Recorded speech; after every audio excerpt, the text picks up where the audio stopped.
I would invite Dr. Thank you. Saurabh Chaudhary, who is the medical director of the Eye Care Eye Hospital, Noida. And when I went to ask for votes, that's when I actually visited many of these hospitals, and I was so amazed at one corner of Delhi and such systems in place and so clean and so organized.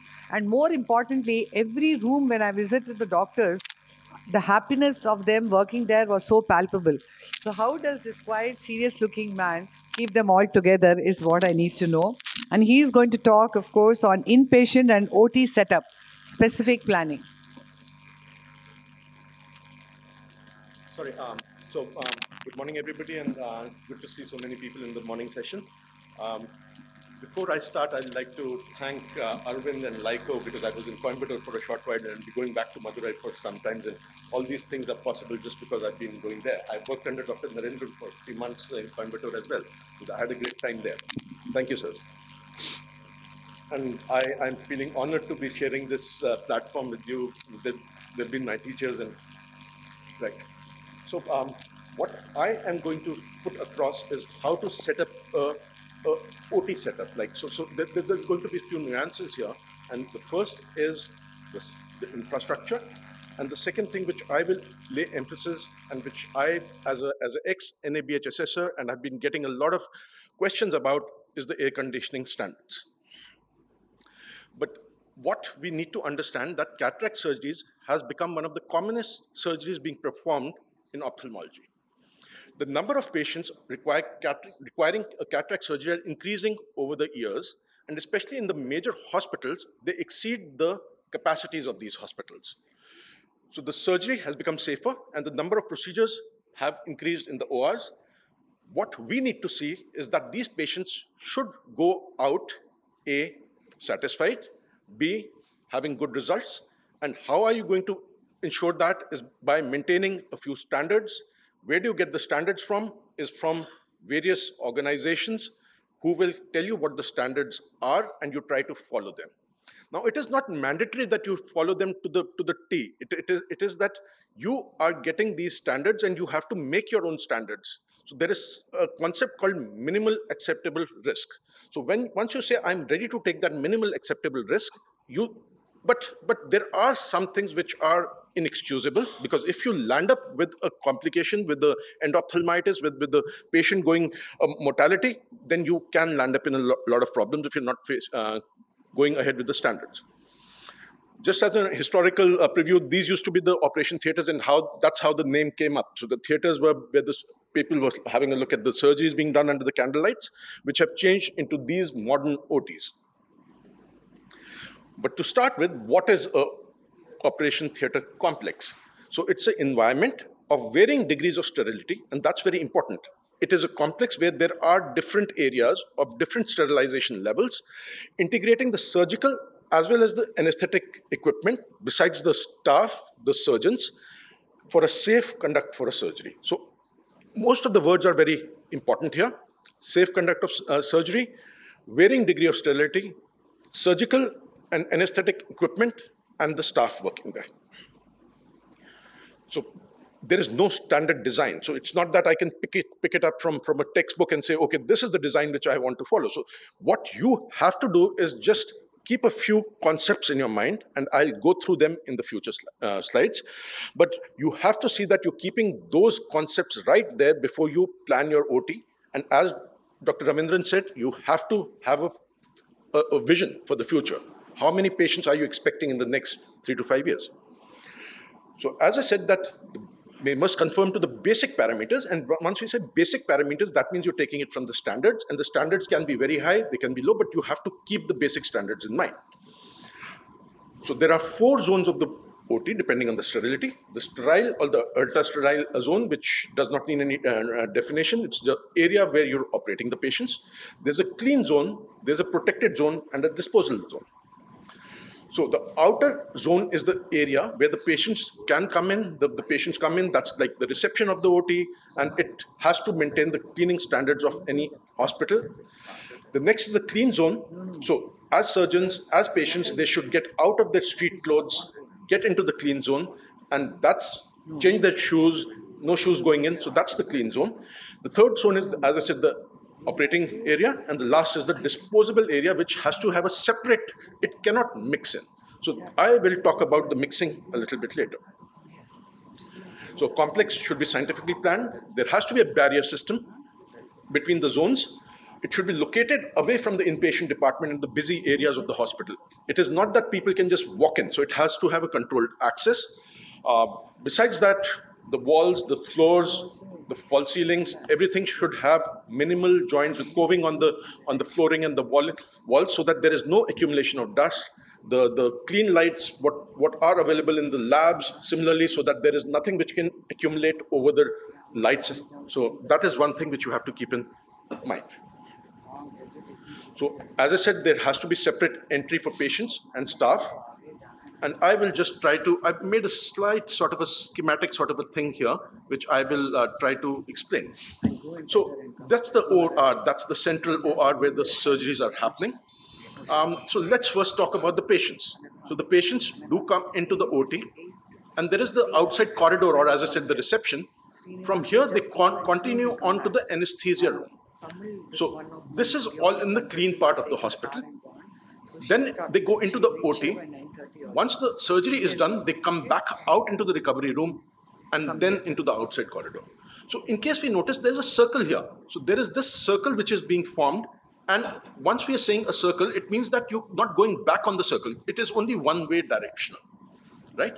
So similarly, if I talk about this surgeons getting into the OR, so that's the entry of the surgeon. They get into the changing rooms. From the changing rooms, they enter into the scrub area. After they're scrubbed, they get into the OT, perform the surgery here, and get back into the staff room. From the staff room, they can get back into the changing room and outside the complex. So again, there is a single sort of a unidirectional flow of the staff, the doctors, everybody coming in. Now, the third most important part is the instruments, the equipment, the instruments and the linen. So when we say, right, so we've done a surgery, there is dirty linen which is coming out. It cannot go into the clean areas. So there has to be a dirty disposable area where it is coming in.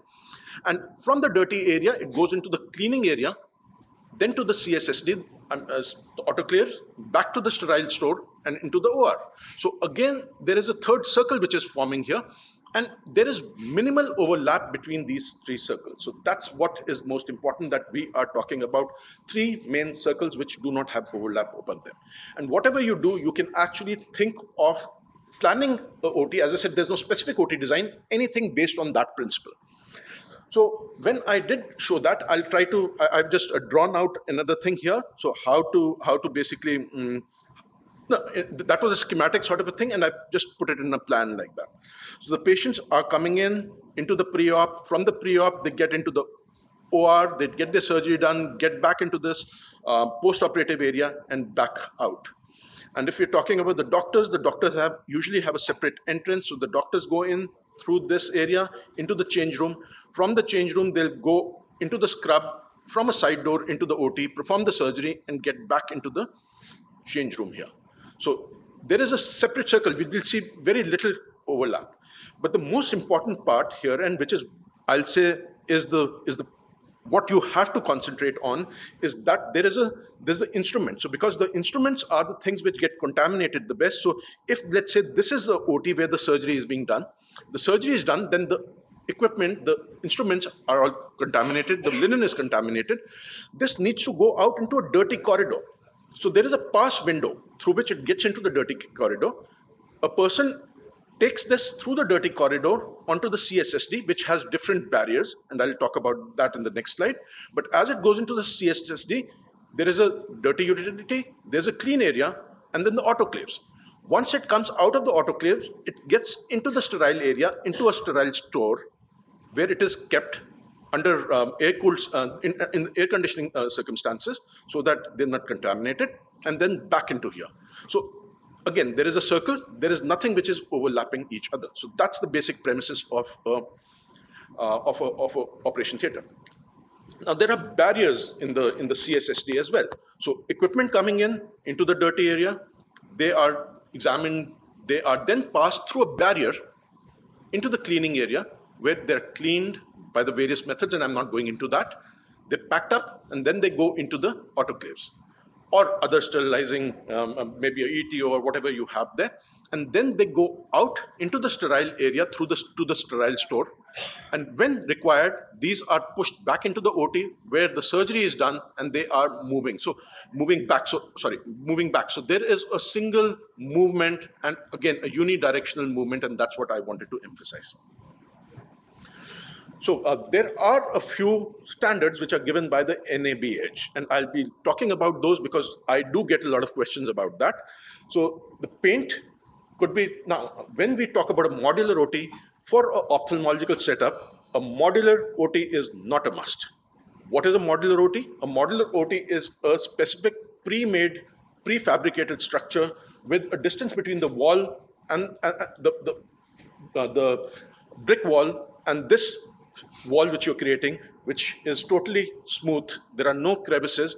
You can keep that in mind. You can use large tiles which are vitrified so that there is no space between the two tiles and there is no space where dust can accumulate. So again, as I said, if there's a paint, it should be antimicrobial, antifungal paint. The OT doors have to be hermetically sealed. That's the only condition. Can be automatic, can be mechanical, can be touch-free, but that there's no standard of that in an ophthalmic OT. So ophthalmic OT comes under the general OT categories or a daycare facilities. The lights, as I said, clean room lights. So the lights are something like that where there's nothing which can accumulate over the fixtures. There has to be a provision against the static charge. Again, that's a questionable thing. Even if you don't have it, it's not a problem for an ophthalmic OT. There has to be a separate power circuit for equipment, like the microscope and the phaco machines. But you have to keep that, otherwise it can. So when we're talking about a separate power circuit, it means that they should be on the UPS because these are the equipment which are most important. Besides a UPS, they should have a different distribution board. So coming back to a very important part is the air conditioning. What is wrong with the window or a split AC is that these are circulating units. That means if this is the air conditioner, it is pulling in the warm air from this room. This goes into a outdoor unit where it gets cooled with the refrigerant, could be cold water, could be anything, and then it comes back into. So they are just circulating units. Once they're circulating, there is a scope of getting a lot of bacteria in this system.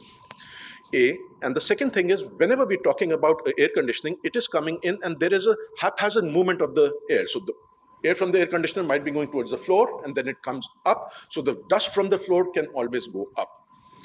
It has been shown that the laminar airflow systems are the best and they do get down the infection, the microbial counts to up to 1,500 times. So that is what the studies show. Now, what is a laminar airflow? It is a non-turbulent air flowing in parallel lines from the top towards the table.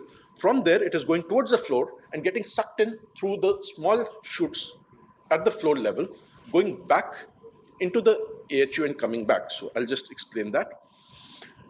Besides that, the temperature, humidity, pressure, and cleanliness has to be maintained. And as I said, the vertical laminar flow ventilation was found to reduce the count of bacteria present in a typical operating theater by a factor of 15,000. And that is a very important factor. And it has been proven in the UK as well as in the US. So that's the laminar airflow. That's the filter here through which the air is coming in at a specific pressure. Once it comes in, it goes onto the OT. Because it is at a pressure, it goes down towards the floor. As it goes down towards the floor, it is sucked in by these chutes which are present here. The air from here goes back into the AHU, back into the HEPA filter and back here. So like any other concept, this is a unidirectional flow of air. That's a typical AHU. So the air coming in is pulled out. And sorry, what I forgot about telling here is that there has to be an air exchange. So when I said that these are circulating units, that means, I'll just finish in 2 minutes. So they'll just getting the air back in and putting it back. There has to be fresh air which has to be pumped in. So that's a AHU, that's a motor. It goes through the microbe and the filters. Then this goes on to the, so that's a typical photograph of a AHU which is mounted onto the floor. And that's the HEPA filters. This is the plenum. So it comes in through here, so it gets organized. So that's a plenum of a HEPA filter. So as I said, the general OT standards are what we require in our setups. That's a daycare center. Though it never says that in a standard that you have to have a laminar flow, it doesn't say anything of that sort. But the standards which are put across, it cannot happen without having a laminar airflow. So it does say that in a super specialty OT, you have to have a laminar flow, but the standards here are that you cannot achieve that without a laminar flow. So there are a lot of questions. Why not other ACs and we can achieve those standards, but it's impossible to achieve those standards. So you have to have a laminar flow. Again, a positive pressure so that once you open the room, everything goes out with a specific air velocity. As I said, positive pressure because like you open the door, the air should go out, nothing should come in. Again, a unidirectional sort of a thing. The temperature, the humidity has to be controlled in the OT. There has to be, the doors are hermetically sealed. There has to be these monitoring devices. How do you monitor what is happening? So you have to monitor the temperature, the time, the differential pressure, and the HEPA filter status. Now, there are others which are optional, and this does bring down the cost quite a bit if you remove the lighting controls from here. So others are the automatic substations, pass box, as I said, it is very important, the clean room standards. And thank you. Oh, sorry, I wanted to talk about the IPD. So there's no fixed guidelines again for the IPD. Most important is to maintain the hospital cleanliness standards. Again, to emphasize, in the IPD, there should be unidirectional movement, patient coming into a post-operative ward, then back into the ward, and a discharge from the ward into the OT. So that's a unidirectional flow. They should have different areas. And I'd like to end here for the paucity of time. Thank you. Thank you very much for taking so much pains and passion to try to tell our LDB candidates how the whole system has to be. I would ask you a question from you, Dr. Narendran. Like, how can you plan on the waiting time of the inpatients? You call them all together in the morning and tell them to stay on till evening, till the surgery is done? Or do you stagger them? Is it possible? Maybe in your setup it's different, but for all the youngsters in this audience, how do they do it? And another second question which I have ask is, if it is going to be a total camp surgery, do you prefer to do all SICS to complete it fast, and just keep the last lot for phaco, or how do you do it? Both questions. Regarding the post-op follow-up. No. Waiting time. Pre-op waiting time for the inpatients. For the pre-op waiting time for the inpatients, normally we ask all the daycare patients to come early in the morning so that we try to finish by 10:30 and send them back. Because we have the liberty of calling the inpatients at our so we do that. And regarding your second question, this is second question was, what is the proportion in a camp of phacos and SSC?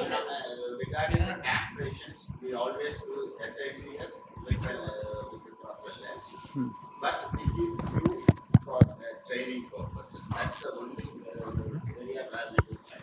Yes, Dr. Deepak? I wanted to ask Dr. Saurabh. So these diagrams are very elegant. Yeah. Sir, you can just come here for the recording purpose. So you wanted the patients to come in a separate room. The doctor also, and the surgeon also comes and comes in a separate room. And after that, they go in a separate room. So this is a beautiful layout. The only thing is we need to have multiple doors in our operational theater. So easy. How can you prevent the sanctity of the air there? Because multiple openings, and then we also have an exit for the Pass window. Goods. Right. So we have almost 4 openings in the operation theater. Right. So 2 doors, 1 pass window, that's enough. You can have 1 door if the scrub station is very near, you can enter that. So the patient and the surgeon can enter through the same thing. No. It is supposed not to enter, to do it. Okay. not to do it. It is not mandated. So when we're talking about this, we're trying to set up a unit for the people who are starting off here. So it is not mandated that there should be only 1 door. There's no standard which is saying that. But it is preferable if there's an option, you can have 2 different doors for entry of the, right? Now, once you're talking about maybe 3 openings, 4 openings, 5 openings, 6, it does not matter because there's a positive pressure in the room. The laminar flow is giving a positive pressure. Whichever opening opens up, the air is going out of that. There is nothing coming in. So as I said that there might be 6 openings. But because there is a positive pressure in the room, the air is coming in at a positive pressure, which has to be maintained at 50 pascals, which you see on your tile, the monitor tile. You open any opening and it goes out, and all these openings are hermetically sealed. So I did show that there are hermetically sealed doors. Could be mechanical, could be automatic, so that's also not mandated, but they could be flanged, they could be sliding. So these are all the standards that they have to be hermetically sealed doors, which now I think all the labs and all the pharmaceutical companies have it. So I don't think so that should be. Only thing is the cost goes up if you make 4 sliding, at least 3 sliding doors and. I agree. I agree. So before we. What is the minimum accepted standards like this? Okay, so as I said, there's no there's nothing which is defining it. There's nothing which is defining it, right? So Only the clean corridors and the dirty corridors and all those areas should be defined. Yeah, so that is the basic standards. And if I say you can always go wherever you want to, there's no end to it, right?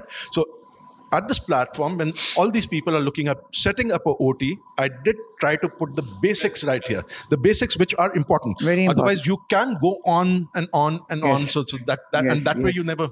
Yes. No, I think. Sir, wonderful talk. Yeah. So when you speak about the fresh air, you spoke very well about the AHU, how it works and everything. But what about the fresh air which is coming into the corridors of the OT?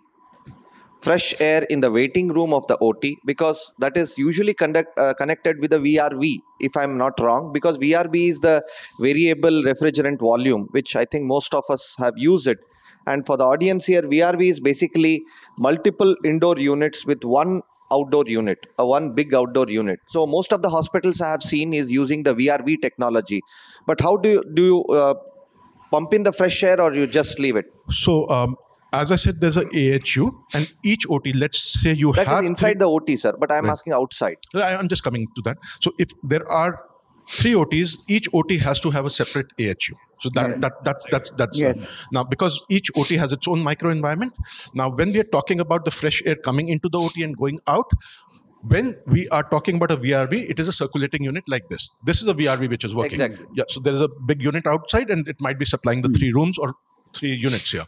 Now, once you open up the door, there is fresh air which is circulating, and this fresh air is coming out with the pressure. So it is actually going into these clean areas. These are not sterile areas. These clean areas where this fresh air coming in from inside the OT. And when the corridor door is open, it is going out, because there is a passive positive pressure which is being built up there. It is not an active pressure like in Yes. the OR, Yes. but there's a passive Passive, pressure which is yes. being built up in the corridors. So whenever a door opens, the air goes out. So a positive pressure here, a passive positive pressure here, the same air which is coming in here escapes outside. So that's, I got your point, sir. We have But to there is move new on. technology which is coming in. Yeah, so you where, can- so, where they again- inlet the fresh air also so coming in. we've got that. There is VRVs with, but the cost goes up quite a bit, and it's, as I said, it's not mandatory. So I was talking about the basic levels. Otherwise, as I said, it can go through the roof. You can always. So there is fresh air which can be mandated to be put through the VRVs, and it's another unit which you have to put there. But the cost goes up quite a bit. So we've got the VRVs in our basements, which also push in fresh air because there was a smell there. So we've got that done. But as I said, that it's endless. That's not the stand. I think Thank we're you, sir. really Thank running out of time. So thank you very much for everybody's